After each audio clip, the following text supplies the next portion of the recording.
O Club Deportivo Unión será este ano pregoeiro das festas da Guadalupe, coincidindo coa celebración do seu 50 aniversario. O Concello e a Comisión de Festas quixeron premiar deste xeito o labor realizado polo equipo durante este medio século de vida. Van ser os pregoeiros das festas de Guadalupe, un pouco como recoñecemento deses 50 anos de historia, non? Estarán varias xeracións, pois tamén de alguna maneira falando do fútbol e falando do Club Unión. Durante estes días o equipo está a desenvolver tamén numerosos actos conmemorativos, ademais dun xantar de confraternidade no que se homenaxeou a todos os presidentes que formaron parte da entidade dende o ano 1969, ano da súa fundación, no que tomaron parte tamén directivos e antigos futbolistas e tamén afeccionados. O club organizou unha exposición de fotografías na que se recolle parte da súa historia. Fomos recopilando información desde fai 50 anos para atrás.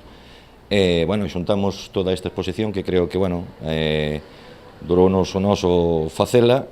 Tivemos que pedir axuda polas fotos a moita xente para que nos aportara de fechas que nós non tiñamos. Creo que ao final se conseguiu facer unha bonita exposición destes 50 anos de historia do club. Esta exposición amosa iso, triunfos, algunhas pequenas derrotas, pero sobre todo moita ilusión e moita xente e moito traballo colectivo dunha parroquia por apostar polo fútbol e dun club que se fixo tamén ao longo destes anos merecente o recoñecemento de todo o Concello, que o veu como un dos clubes principais do propio Concello de Rianxo. O club ten importantes copas como pode ser a primeira Copa do Sar do ano 75, que está detrás de nós ahora mismo, despois ganou a Copa do Sar no ano 2000, e ten varios ascensos e varios títulos de Liga conquistados e dous ascensos a Regional Preferente. Esperemos que sigamos subindo o palmarés.